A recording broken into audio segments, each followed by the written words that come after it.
Hello, everybody. Welcome to the PixelPlay Podcast. My name is Adam, aka CS Radical here, and you're probably going, oh, look, it's one of those shows where Adam's on his own because everybody's away. Kaylan is not available today. Chris is actually out sick, so you folks are stuck with me here today. I don't even know, what episode are we on now? That's a good question. Let me pull up the old YouTube here. We're getting close to 200. We're not there yet, so thankfully, we're not like, you know, having like some special episode with not even the whole people here. I'm trying to think what we were. We are 185 now. Okay. 15 more episodes to go till 200. That's a crazy thought to think about. We're going to talk about a few things today. I do want to go over a little bit about Assassin's Creed Shadows. Obviously, it's doing very well in terms of its sales. I do want to talk about my experiences so far with it, so we'll get on to that. And I also do want to talk about how, you know, Persona 4 might be getting a remake. JRPG fans rejoice. But for starters, as per usual, and this will probably be a shorter episode altogether, go figure, it's one guy talking, can only fill up so much time. That being said, I've said these things before. I think I say this every episode too when this happens, that it might go longer than I expect it to because I seem to rant longer than I think. I don't know if this is going to be more longer than like 45 minutes this time around. That's just my personal guess. I do want to talk about what I have been playing and finish, because I did finish 2 shorter indie games, so I'll talk about those first before I really go more into depth on Assassin's Creed Shadows. Granted, I will say with Shadows, I've only put about 4 hours into it, so my thoughts are more on, you know, just the gist of the game as it is, rather than, you know, in terms of overall, like, I've gotten like deep into it or anything. I'm nowhere near that far into Shadows to really have like a full opinion of it. I'm sure by next week I'll have put some more time into it, and we'll also have potentially, you know, 2 other people who have played it. I don't know if Kaylan will have gotten around to it by then, but Chris definitely will have, and we'll talk about it more then. But for starters, I do want to, like I said, talk about a couple of games that I did play and finished recently. Both are indie games. One is from 2023. I'll start with that. It's called The Invincible. It's essentially, I mean, if I really want to call it anything else, I would just say it's sci-fi Firewatch. Now, it's sci-fi Firewatch light, because it is nowhere as good as Firewatch is. I still enjoyed the, I want to say like 5-ish hours I put into this game. But I will say, what really makes Firewatch as good a game as it was is because Firewatch had 2 characters constantly talking to each other that you enjoyed listening to. I'm not saying that the 2 characters that you mostly hear dialogue with in this game are bad. I'm just saying they're nowhere near as strong. Yasna, the character you play as, is fine, and she gets a little bit quippy towards the end, and I started to like her a little bit more by the end. But in the beginning, she's very much just cookie-cutter scientist, really just like studying things, and it's kind of dry for a little bit. And the way that I kind of played through this game is similar to that. The first half of the game is not that interesting. Like, it's a cool world to be walking around in, but like, you're just an amnesiac, I don't know what the term is, but like, you have amnesia, and you're trying to like piece together why you and your crew of 6 are stranded on this planet and kind of retracing your steps. And early on, like, it's really just the intrigue of like, I wonder what's happening here that's kind of keeping it afloat. And then it really isn't until the second half where it starts to get a little bit more interesting. I mean, you'll see things like unlike Firewatch, where you don't really interact with people, like, you actually do interact with people to some to some aspect during the course of the game, where it's like with Firewatch, spoiler alert, but it's an old enough game now that I think it's okay. You really don't ever interact with anybody physically. Like, you talk to a walkie-talkie. There's that one scene where there's 2 girls like lighting off fireworks or some shit, and you yell at them. Like, that's a thing, but like, I'm talking like physically looking at face to face in the span of like a couple of feet kind of person, or physical. But for the most part, what this game really does is create a sort of like, not tense, I'd say, but like more of a mystery, kind of piecing things together. Little bit of like a, almost kind of, I don't know if anybody's ever watched The Expanse, like kind of in a sense of more of an emphasis on like the exploration and finding like ancient or this, you know, alien technology kind of stuff. It kind of leans more into that sphere than it does anything else. And it's interesting for bits and pieces of. There are spots where it's just a lot of walking with not really much to go with. But like when it does ramp up, it is pretty good. I did like, the parts where it was really investing, but there's a lot of downtime, a lot of dry points in that. I'd say out of like, let's say it's 5 hours if I'm just putting, because I can't remember the exact time. I'd say at most 2 hours of it is like actually really interesting, and the other 3 of it is just walking with the odd bit of not really that important dialogue being littered. And Firewatch has a lot of that too, but again, the characters are way more likable, so it's much more easy to be interested. Whereas Novik, the person that is talking to you in the same way that I'm forgetting what the girl's name in Firewatch is, he is very uninteresting. I was sitting there being like, I hope this motherfucker dies by the time this game's over. And it really doesn't give you a lot to work with in between the actual things that happen. But, for what it is, for an indie game that's just trying to do, like, a certain vibe, I think it did the job just fine. Like, I would put it, if I was going to give it a rating out of 10, a 7 is the best I can give it, and I might even think to give it a 6. But I think I'll be nice and give it a 7 just because when it did really start to ramp up in the second half, I really did like it a lot more. It just took a while to get there. Thankfully, it's not wasting your time too much. Like I said, it's like 5 to 6 hours, so you're not gonna spend too much time in the dry areas. But like they could have done a little better with this. They could have done a little bit more to kind of give you something to work with, rather than the beginning of the game just being a bunch of dialogue dump and not really a lot of information, because a lot of it's science information, which most people aren't really going to pay that much attention to because they don't really care. You're more just like, okay, why are we here? What happened to my friends? Like that's the important stuff, and that doesn't really come into play for a bit. So, not a big deal, but it's one of those games that like I went in thinking, wow, this could be really interesting, and then by the end be like, oh, it was all right. Like, I'm not going to complain too hard about it. The other game that I'm going to talk about is, it's called Wormhole Brush and Banter. I had to double check the title on that one. For those who like their cozy, just chill coffee talk kind of games, this is essentially coffee talk if you were living in, or if you were working in a like D&D era, like a shop where you basically clean artifacts. So you'll open up shop, you'll get characters that'll be like, hey, here's this item, and there'll be things that, there'll be dust to brush off. There'll be these magic mites to take out. There'll be these little smudges you take out with a cloth. And they all have, like, all these customers will have the little quirks to them. Some of them will be ones that will give you, like, these ridiculously hard puzzles. One of them loves to give you stuff that if you touch things in a certain way, it explodes. So stuff like that. You'll get reoccurring characters, much like you would see in a game like Coffee Talk. It's very charming. It's a very short game, like not even 3 hours at most. Like I think I finished it in like 2.5. Like very, very quick game. It's a nice little chill, game that's not going to really throw much at you. There are a couple of puzzles with these games. Like if you want to be perfect at it, you'll have to spend a little bit of extra time staring at stuff. There's one guy that'll put these puzzles in that are like they're pitch black, and they always do something weird, like maybe they change shape, or each of them have like several different layers that you unpeel, and it's kind of hard to figure out. So there are some that are a little challenging than others. There are some gimmicky things in there. For the most part, though, it's relatively straightforward. You're not going to really have that difficult a time, and it's more just the idea of like the kooky characters you run into, and just the overall vibe, which again is relatively chill. There's not really any like story to pay that much attention to. I mean, there is a story, but it's a story in like the loosest sense. It really doesn't mean that much. You'll have a choice at the end of what you want to do on the last day of the shop. That's about it. But for the most part, it's just click to get rid of a bunch of stuff, have some cheeky dialogue, and go have some fun. That's really it. I give it a solid 8. Like, it was a great, couple hours just to kind of chill and spend a little bit of time on, but nothing too special there.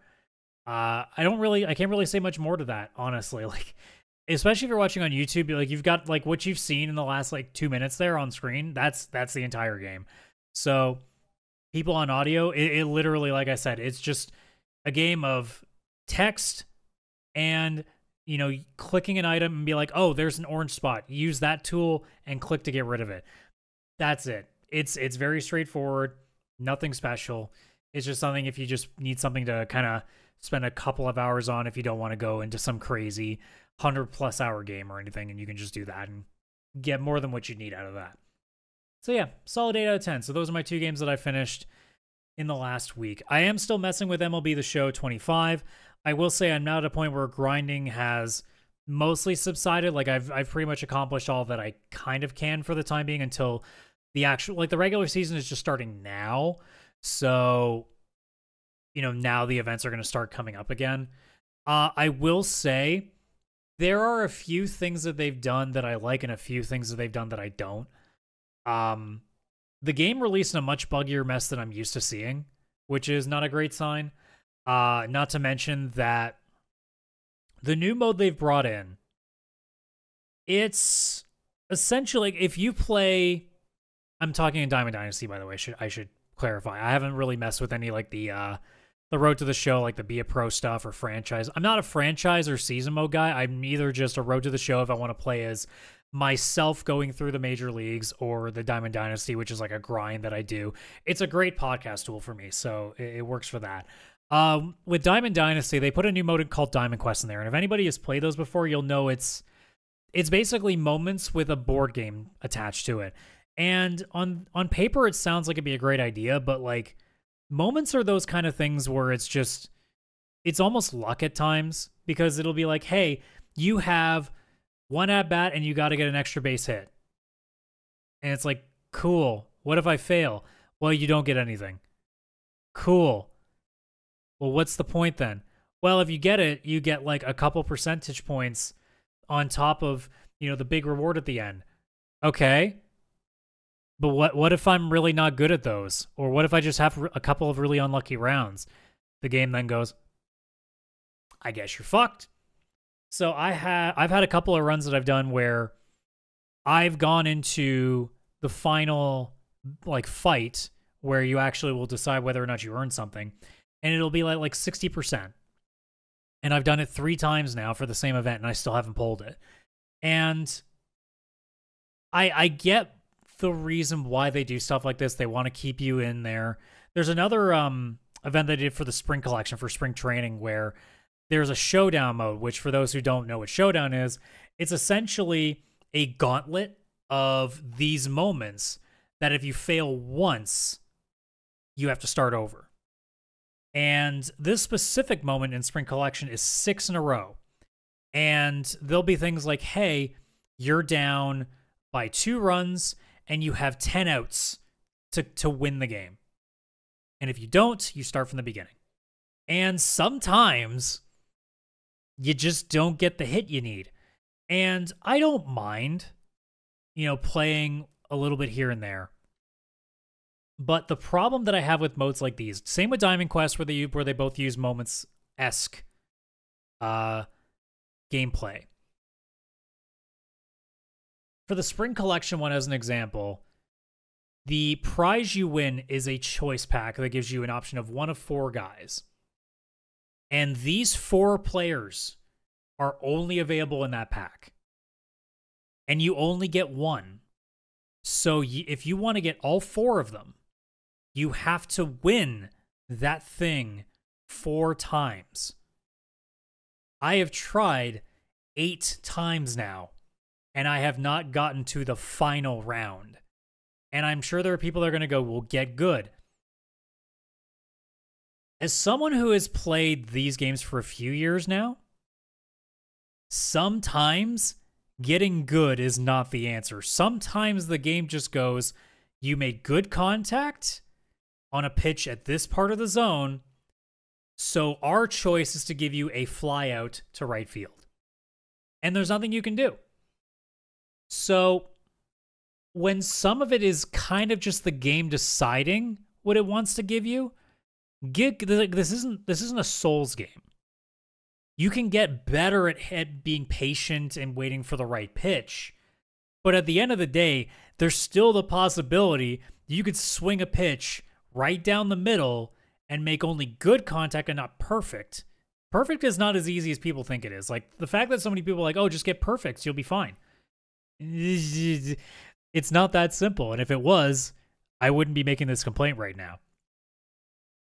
Sometimes you can swing at a pitch down the middle, and it's just a well-hit ground ball right at the shortstop, and there's nothing you can do. Sometimes you'll go to steal a base with a guy who 99% of the time you always steal with, but it's the one time they throw a fastball 100 miles an hour, and it's the one time that they just eke it out on you. And there goes your last runner, and now you don't have the people that you need to get that last run. Sometimes that happens. I understand that. My complaint is that when a game mode has a pack with players that only are available if you win this option, you either should be making that a shorter program so that 6 in a row, which is not easy to do, is not like cut it in half, or there should be a checkpoint available. And with moments, when it comes to Diamond Quest, my opinion is that after a certain number of completions, you should just, like, after every completion, you should get an added, I don't know, let's say 10%. So that by the time that you've done this 10 times, it's a guarantee you're going to get them. Because at some point, you have to give the player something worthwhile. And they'll say, well, you know, there's still the packs you could win when you play on the board. Guys, packs don't mean anything because packs are magic beans, and 99.9% of the time, the packs don't give you anything of value. I got the game via pre-order and had a ton of standard packs, not to mention the previous game had this now and later like setup where you could earn packs in 24 and you would get another pack in 25 ready for you. I opened 42 of those when they finished compiling all that information and gave you those free packs. Not a single one of them had a diamond overall player, which is the better cards in the game. The odds of that just weren't in my favor. So packs as a reward isn't necessarily what you want. And when the entire point of playing these events is for a specific player, that should eventually be a reward you get no matter what. I just got really bad luck on 60% a couple of times. I get it. It happens. 40% is not a small number. But at some point too, like for players that are spending a lot of time into it, it's the idea of like, remember when EA used to complain about, or not complain, when EA used to tell us like, oh yeah, it's the, you know, what was the line they used? I can't believe I'm forgetting this right now. Oh, the sense of accomplishment that you get from working your way towards it. When you are constantly putting time in and getting nothing back, that's where the problem lies.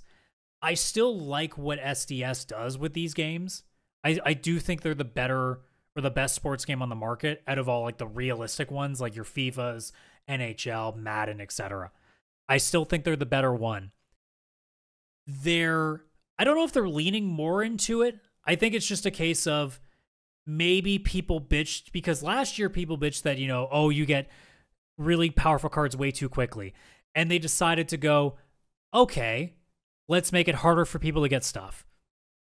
My thought was, okay, don't put them as nearly as high to start with and have people work their way up. You know, what they're doing right now is actually what that is. They're now not giving you these crazy 99 overall cards early. I think the highest card I've seen right now is like an 88. I don't think there's like that many really high ones. Oh, sorry. I know that like Otani is like a 91, but like I don't think there's anything higher than that. So there's not like these overly powerful cards, and even if there are any, they're not easy to get yet. So it's not really an issue. So when these events, especially the spring collection one that I said about at the start here, those cards are all what we call golds. They're like sub 85 overall. They're like 80 to 84. They will be useless in a month. So the fact that like if you want them just for collection purposes, you've got to play this exorbitantly difficult and long mode where if you fail 1 of 6, you automatically lose. It's like Who Wants to Be a Millionaire? The second you get a question wrong, you're done. That's bullshit. It would be understandable if it was for a really, really important card. Like if it was for a 99 overall player. That would make sense. But it's not. It is for a card that will be completely insignificant tomorrow. Almost. So it's just one of those things that, like, I really hate how a lot of these games do that stuff. As someone who puts a lot of time into them, it feels like I'm not making progress, and that's the most frustrating part. I don't care if it's slow. I just want to know that at some point I'll get there. And in the case with that specific stuff, it's not progress, it's luck. That's not how you make a game. That's not how you make stuff like that. So that's just my sense on that. I ranted on that way more than I intended to, and I'm sure most of you, or probably all of you, don't give a shit about a baseball sports game, but that's me ranting because it's just me on my own, and no one can stop me. But I guess we'll finally talk about Shadows, and then we'll have a couple other small topics to brush on with as well. So I've put about 4 hours into it. I really have not put that much into it. I'm not gonna sit here and pretend like I've done so much into this game, and I've gotten so deep into it, and I know so much of what's going on now. It's not that at all. I haven't made any progress in this, so we're not going to be looking too deep into that. But what I will say is I'm very much in the similar camp that I was with Valhalla, and how I'm honestly getting with when it comes to Assassin's Creed games, or open world games, I should say, as a whole. And we obviously had that conversation last week when we were talking about, you know, what we kind of want from an open world game to do now. And so far, Shadows is exactly what I expected it to be, which is a game with an oversized map with a bunch of nothing shit to do. And the story in the early stages hasn't clicked. I'm going to give it my best shot to at least put like maybe 10 into it. And I think what I might have to do now is just ignore the map and go to the story. My only concern is the level gating, because I already see points on the map. There are level 20 enemies all over the place. I do not want to have to grind to get through this. If that happens, if I get to a point in the story where I'm like a couple levels behind something, I'm quitting. Right off the bat, I'm quitting. No question. Let's say that doesn't happen. This story needs to pick up because it is dull. Not to mention the same mistake that these games keep making now. Here is why Assassin's Creed 2 is so good. It's in a city. What is this game in? What is Shadows in? It's in a bunch of tiny villages spread over the course of like a massive map of grass. I'm at that point, and Horizon very much confirmed this. We need to stop with massive open world maps that are just open fields. I don't care if it's not realistic anymore. I don't care. I'm sure some other people will disagree. Fine. Albeit if that's what you guys are in for, cool. I don't understand why this is a thing that needs to happen. Apart from this idea, this notion that we need to make games longer, we need to make games bigger. And I'm going to say this right now. We need to find a better middle ground than this, because this is not a middle ground. This is all in one direction. This is literally, the only way you're going to really be able to get into this game is you have to be ready for 40 plus hours, and a lot of it is going to be boring. A lot of it is going to be nothing. Because I put 4 hours into this game, and I think 30 minutes of it have been actually like enjoying gameplay. Because what is Assassin's Creed games in a nutshell right now? They are travel on a horse, for a lot of distance. You might walk across some thieves, fight them. You get nothing for it. And then you go to a place, you climb a tall building, go on the edge, do the same bullshit fucking circle around the area that Ubisoft thinks is such a cool thing to do. I'm sorry, Ubisoft. And if anybody believes that this is cool anymore, hot take, guys, a 360 camera showing a bunch of trees isn't interesting. If it's in like a major area where there's like a bunch of like temples or something, sure. But like it's a roof and some trees. Who the fuck cares? That is 10 seconds of time that's being wasted. And all it does is show a little bit more of the map and shows you a couple of other activities that don't mean anything. They're just collectibles. So it really tells me that, like, I think these games aren't for me anymore, or I need to just literally bum rush through the story and not care anymore. Because these games are fucking boring. They're so boring. And the story is not helping. Naue, so far, who is I'm now transferred onto, Yasuke I haven't really gotten into at this point other than like the intro they put you with. Naue is very uninteresting. The people I have met so far are very uninteresting. The only thing that I have is it's like Ezio going after, the people who murdered his family. She's going after the people who murdered her father. Here's the thing. Ezio had charisma. Naue, I've also flipped between English and Japanese to see if there's any difference. They both aren't that interesting in terms of voice acting. So right now, there isn't a main character I'm curious about. There isn't a story I'm really all that curious about. Even the side characters that we have aren't that interesting. It's just a bunch of people saying, yeah, you should go get them. And she goes, yeah, I should. Great gameplay, guys. Great. I love the storytelling. You're doing a fantastic job. I know it's early. I'm some of you are probably listening to this being like, dude, you haven't even gotten that far in the game. What the hell are you bitching about? This is me after several editions of these games. Odyssey didn't have this problem. You know why Odyssey didn't have this problem? Because the gameplay was fucking fun. Because I could just walk up to people and Spartan kick those bitches off the map. Right now, the stealth gameplay isn't that interesting. The sword play, honestly, I'm actually getting frustrated by. I played on normal to start, and I've now gotten to the point that I've downgraded it all the way to story difficulty, because the second you're fighting 4 people, and you have 2 of them ranged, it is so hard to keep track of everything. Now again, I'm not a Souls guy, so maybe I should get good. Fine. But I think that they've done a pretty piss poor job at making it easier for you as a player to sense, when you need to counter. Because here's the thing. I've played Assassin's Creed games for a while now. This is the first game that I've genuinely had issues with, like, needing to get better at parrying or needing to get better at dodging.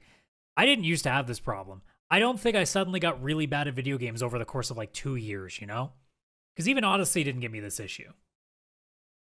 So I don't know if it's just maybe they just, put it so that there's just so many enemies early. Like right away, all I did was walk into like a bandit camp of like 4 bandits, and I went from full health to 25% when I was playing on normal in like seconds.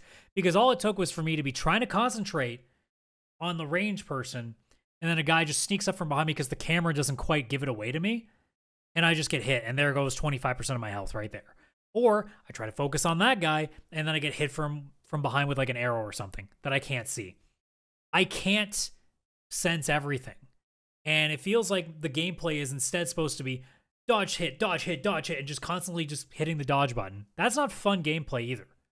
So, I don't know. I'm going to take a quick sip of water here. But I really don't know if it's just me or if it's just a case of maybe, quite frankly, these just aren't for me anymore. And it may be that. Like, honestly, it may just be that. It could just be a case of I've outgrown these. The gameplay isn't as interesting to me anymore. Maybe this is just something that 25-year-old me enjoyed, but 37-year-old me doesn't. It's very possible. And that's fine. It just means that, when the next one comes up, I don't have to care. My concern, too, is that it means that Ghost Yote won't be any good to me either. And, like, I want to enjoy these games. Like, here's the thing. I didn't go into Shadows going, oh, I fucking hope this game sucks so I can trash it. Dude, I wanted to enjoy this. It's a ninja Assassin's Creed game. I want to enjoy this. But I just ain't right now. And a large part of it is the story, and the other part of it is just the fact that, quite frankly, open world games, just to me personally, need to get way smaller. Like, I took one look at the map right at the start and went, at least a third of this map should not exist. At least a third of this should be cut. So, but yeah, we'll eat there. I'm trying to talk so much at the same time, and I'm just tripping over myself here. We will definitely talk about this next week when I have, at the very least, Chris and maybe Kaylan as well. Although I don't know, like I said, if Kaylan's going to have played it by then. But we'll definitely go over this again. I'll maybe have a different opinion by then because I'll have put a few more hours into it. I don't know, though. I get the sense that this is what it is already. Like, sure, they might have, another skill that might change it a little bit for me. Like, there might be something. And maybe if I just go through the story and don't focus on any of the other open world stuff, maybe it'll get better. But as of right now, I'm very concerned that it's not going to click anymore. And that's a shame, because I really, really did want to like this. I really wanted to turn around and be like, you know what? Ubisoft's doing real good. They finally had something to turn around. Now, it seems like at least they have sales-wise, because it's doing really, really well. I'm going to talk about that briefly. They did 1 million players within 24 hours. As of 3 days ago, it hit 2 million. And I'm just going to pull up the article that I had pulled here, because it said they were the second biggest launch. So apparently only Valhalla delivered more launch revenue. And this is from Video Game Chronicle. So that's done very well in terms of sales. Now, I'm going to quickly Metacritic what it's at right now. That's my curious point. Where is it rating? So it's right now an 81 on Metacritic. And let me pull up Valhalla just to reference. I'm just looking at the PS5 one for you, so I don't know if it's maybe different other things, but let's see.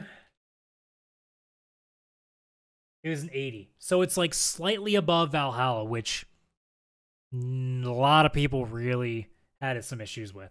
The user score on Shadows is way lower.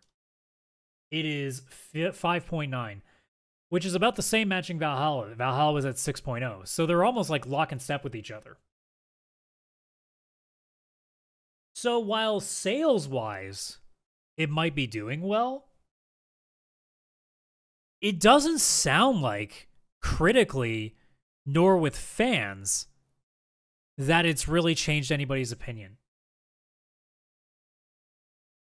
It seems to me that it's just people going, yep, that's another Assassin's Creed game. Just another copy and paste game with a new setting. The only real, like, heavy talking that I'm actually been seeing about this game recently is just people that were making fun of like the far right leaning people that were making fun of the game of being woke. That's the, like, and it's not even me being like in certain channels, like looking in the game subreddit. I was looking at an article on, I think it was the same article for the one where it pulled that Assassin's Creed was the second best. And the top comment was talking about a certain subreddit that's very far right and bitching about it being woke. Like the games subreddit, not like, some side subreddit that's like very left-leaning or anything like that. Just the games subreddit, r/games. I get the sense, and I'll talk with Chris about this and Kaylan potentially next week, I don't think the right conversation is being had with this game launching now. It's not about, oh man, this game is such a massive improvement. Ubisoft's finally got it back. The conversation I'm seeing is either nothing or unrelated to how good the game is. And that's concerning to me. But we'll see. We'll see how things go over the next little while. Obviously, more stats can come in. Review scores are still not quite finalized, but we'll see. But, like, in all honesty, I think it's just another Assassin's Creed game, and it just sold about as well as an Assassin's Creed game does. I don't think it's tipped the scales all that much. Because even if you thought, like, with the rating-wise, it's not being rated any better, so you can't really make that argument. It's not really being rated anywhere less. Like I said, it was 80 to 81 between the critical reviews and 5.9 to 6.0 for the user reviews. They're almost literally the same. So there's not really an improvement there. And it's kind of what I feared it would be, in that it was just going to be more of the same. And you know, if you talked to me like at the beginning with when I was still like really liking Assassin's Creed 2 and Brotherhood, I might have been okay with that then. I'm 37 and I've played way too many video games. The same thing ain't doing it for me anymore. At least not in this instance. And especially with a setting that I wanted to love, I expected better. And so far they haven't delivered. Maybe in a few more hours, maybe if I rush the story a little bit, I'll have a different idea of it. But as of right now, I don't think it's doing as well as people think it is, and it doesn't even sound like it's making that much of a difference. I mean, sure, sales-wise, they're doing fine, but I don't think people's opinions of Ubisoft have changed in any way. And that's the more concerning part, is that people still don't trust them, and people still don't believe in them. So that is an issue to itself. But anyways, move on to a couple of quick stories. It looks like a domain has been discovered that leads to Persona 4 Remake being a thing. Now, obviously, Persona 4 already had sort of a remake. They did Golden, which kind of added some stuff to it. It's kind of like what Persona 5 Royal was, but not a full-on remake in the same way that Persona 3 Reload was, which I did enjoy, but I think as I replayed it, the story didn't click in the same way. I've played Persona 4 Golden like maybe, I think during around the pandemic, I think I replayed it. And it was good. I still love Persona 4. So the idea of a full-on remake of Persona 4 makes me very excited. Because again, you know, the dungeons are very copy and paste. 3 Reload did a better job of at least making them a little more interesting. So it wasn't nearly as copy-pasted. So I like that. So hopefully they can fix that with Persona 4 as well if they're doing a full-on remake of that. If they're also going to have, you know, obviously a graphical update and adding some new stuff into there, oh man, I'm super psyched. I'd love to see what else they can do with it. The only concern I have, and it's the same thing that I have with 3, is the voice cast changing. The voice cast did not retain for 3. I would hope that it would with 4, because we're talking like Yuri Lowenthal is one of the voice actors. But Japanese companies cheap the fuck out on these, so it's very likely they will just find cheaper new people to do it. And that's sad, because that's like my favorite Persona game. That's like one of my favorite JRPGs since the PS2 era. I don't have as much of an attachment to 3 as I do with 4, and the voice acting with 3 was off-putting to start, and I kind of adjusted to it, but I still don't like some of the changes. I still don't like some of them. Some of them aren't really as noticeable, but some of them are I did not like them. So there are a few characters in 4 that if I don't like the changes of, I'm going to be very unhappy with.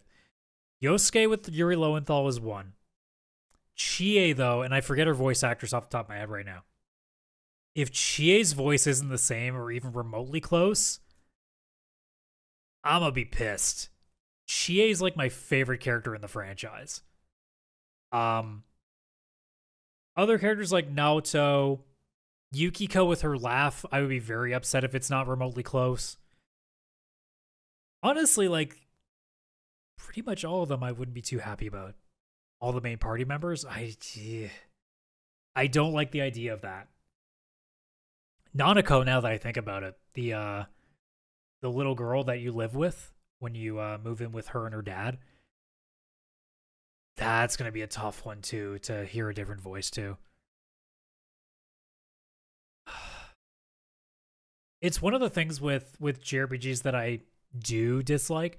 Japanese companies, when it comes to English localization, tends to cheap out quite a bit, and it's what's made Trails very good. Cold Steel has retained pretty much all of its cast, apart from like a couple of small ones. Like off the top of my head, Milliam, who I think was originally Ashley Birch, did not retain, but most of them did. And even into the later games like Daybreak, they mostly have still retained. Like, well, I guess I shouldn't spoil that one. But there's like one voice that's been around since Cold Steel 1 that is still retaining that voice in Daybreak 2. They were recently brought back for a speaking role there. And sorry, my nose is a little bit stuffed up. Most of the time when these, especially when they're this old, because obviously Persona 4 is like, let's just quickly check when it was released. I want to say it's like 2010, 2008. So we're talking like nearly 20 years. Most of those people are either not voice acting anymore, which if that's the case, that's understandable. But like, you know you're going to make money with a Persona 4 remake. Pony up. And I'm sure, like, I would hope that they're also willing to be like, hey, I love doing this project. You know, I'd like to do that. Let's work out a deal. Let's not get too crazy on kind of fighting over pricing. But more often than not, it's never that on the voice actor side. They deserve the pay raise that they've been getting for over the years. A lot of the time, though, they just get lowballed. A lot of the time when they get these roles before that, it's because they're early in the industry, and that's what they need to do to get in. Yuri Lowenthal doesn't need that shit no more. If they lowball him, he can just walk. He doesn't have to deal with that shit. And that's probably going to happen with a lot of these people. I'm actually going to, just because I'm curious now, is the person who did Chie's voice actor still doing it? Because I don't remember. So it's, Erin Fitzgerald, I'm sure she's still doing shit. Oh yeah, she is absolutely still. In fact, she still does roles of characters in Trails of Cold Steel all the way through. So she's been busy in that front. But she was also Futaba's mother in Persona 5. So like, I'm gonna check to make sure, has she been, so I'm just seeing where she has been listed otherwise to see if it was like crossed over. So she still kept doing all of it during the dancing games, and even when they were used in the Blaze Blue cross tag game in 2018, she was still doing it. So there's a chance that they could still bring them back. But I look at what happened with Persona 3 and just go, shit, they're going to do the same thing, aren't they? I'm going to be way less happy about it for that. 3, I was just happy to get it from a new lens because I forgot most of it. I clearly remember 90% of Persona 4 still. So I'm going to nitpick that one way harder. But assuming that it's getting a remake, I'm super stoked. And for Chris especially, because I know he's wanted to play these games, I'm excited that this is going to get a full-on remake, so I can just tell him, dude, wait for the remake, make that your first Persona game, and you're going to fucking love it. And that's great. Just hope they don't really overdo we're just going to completely hire new people and do a bunch of stuff that I don't want. I really hope they don't. Last thing here, just a curious study. So Video Games Chronicle did an article that showed a report that said for the last year of gaming on PC, 2/3 of total PC playtime last year were games that are at least 6 years old. That's interesting at first glance. What it really concerns me with is what that actually means. Because when you think about it, like, oh, wow, people are playing a lot of really old games. That's really cool. Think about for a second on what those games are. Look at Steam Top 10, for example. What's on there? GTA 5, super old game. Dota, been there for a long time. Counter-Strike, been there for a long time. PUBG, Rust. There's a trend there. They're all very old games, and they're all pretty much live service games. If we ever needed to know why this keeps getting chased, there's your study. There's all the information you need to know. You want to know why companies keep chasing this? It's because everybody's still fucking playing them.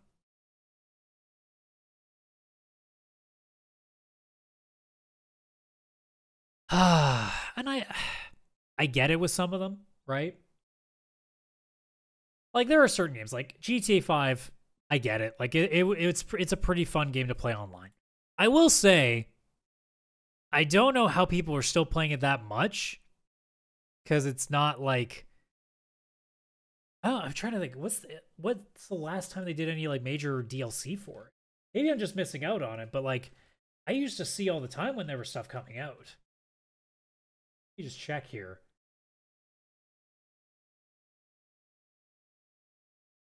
Trying to see if I can find a listing that shows it.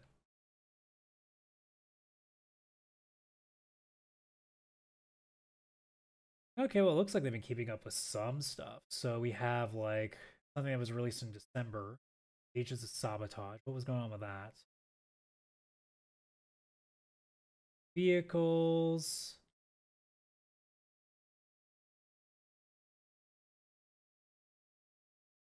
Factory thing. Was there any new ice in this?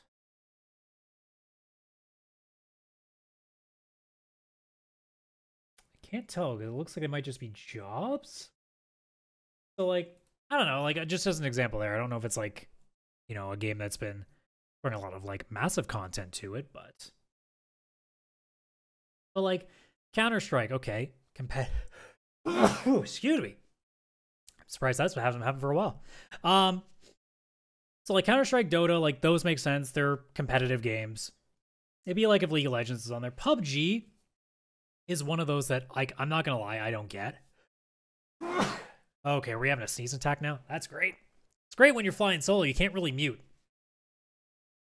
But, like, a lot of these are just really, really old games that is hard to break through on for new games.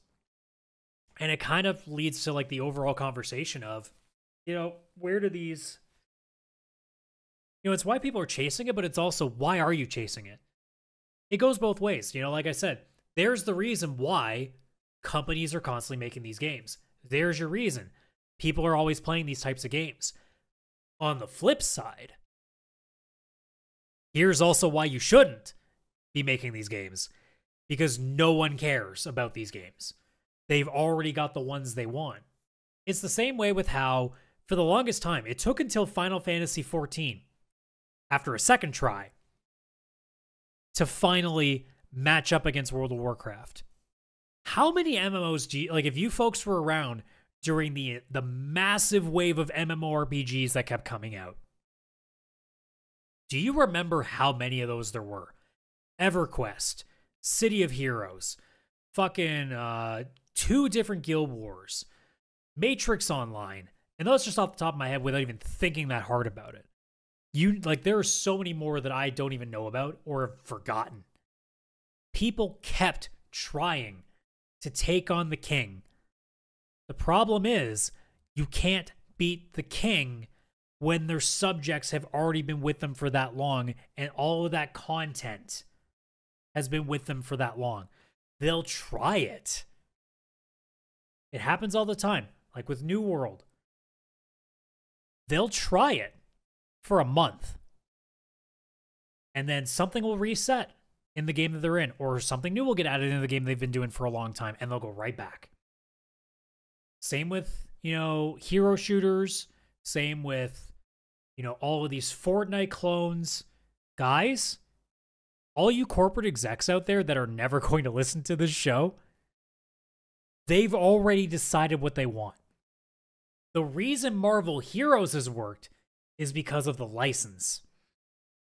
If it was called anything else, if it was just a game about superheroes that were original characters, and they called it, I don't know, like Caped Heroes or whatever. Like, I'm blanking on names because I'm not that creative right now. It wouldn't have sold. It might have gotten a tiny bit of attention for a moment, and then people would have gone right back to Overwatch. Marvel Heroes works because of the license. It's why I'm surprised, honestly, that Last of Us Factions never came out. It must have been in a really bad state for them to go, we can't put this out. We have to stop. Because that game still would have sold well, at the very least. So, but like, for people that are trying to make another League of Legends, like another MOBA clone, for those trying to make another MMORPG clone, for those who are trying to make another Destiny clone, for those who are trying to make another Fortnite clone, understand that most people are playing the game you're trying to take out, and you cannot take care of a game that people have hundreds, if not thousands of hours into. A great metaphor for this, for us Canadians here, Walmart came to Canada way before Target did. I remember when Target came to my hometown, and I was excited to see what they would do to differentiate themselves. And what did they do? They were just another Walmart. And the problem with that is, well, people are already going to Walmart.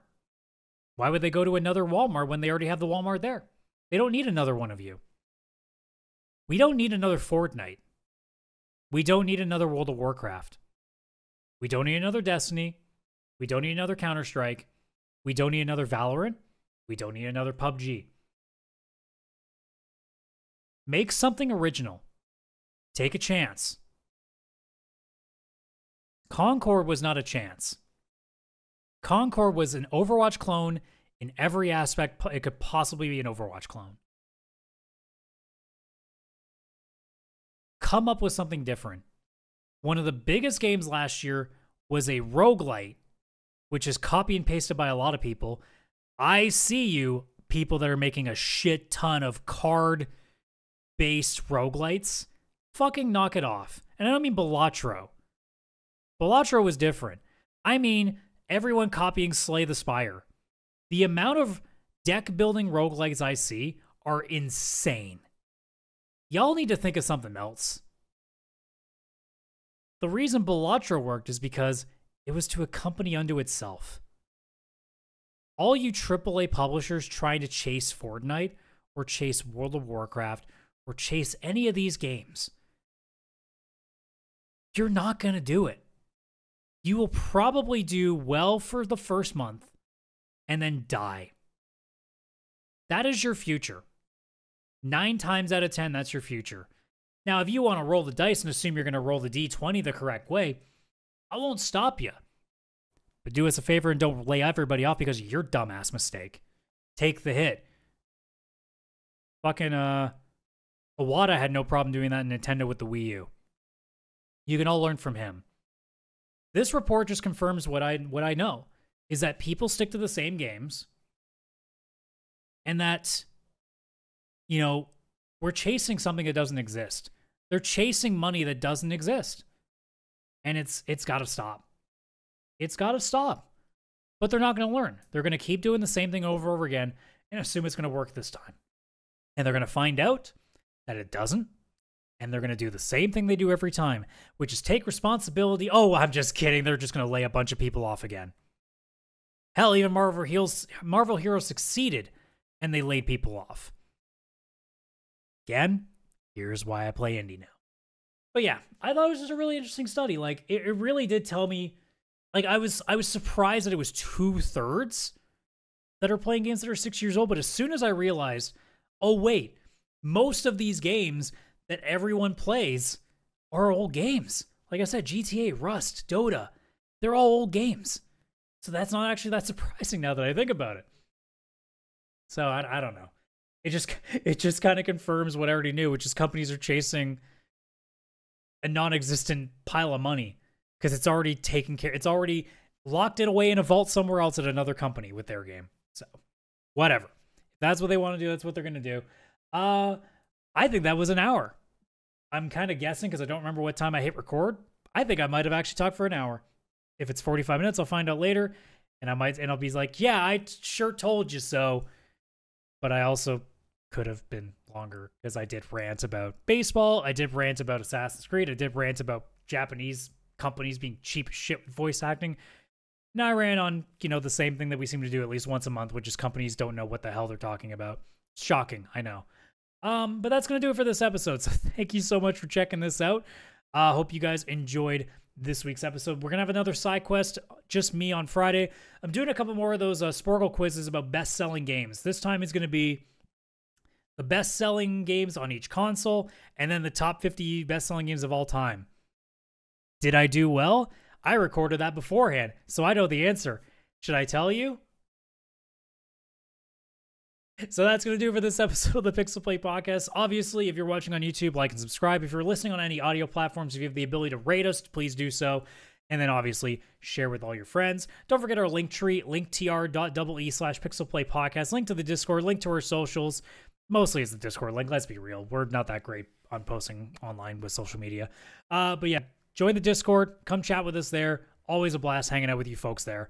But we will see you on the next episode. Wednesdays at noon for the main show. Fridays at noon for the side quest on YouTube. So with that being said, thank you so much. Take care. Bye-bye for now.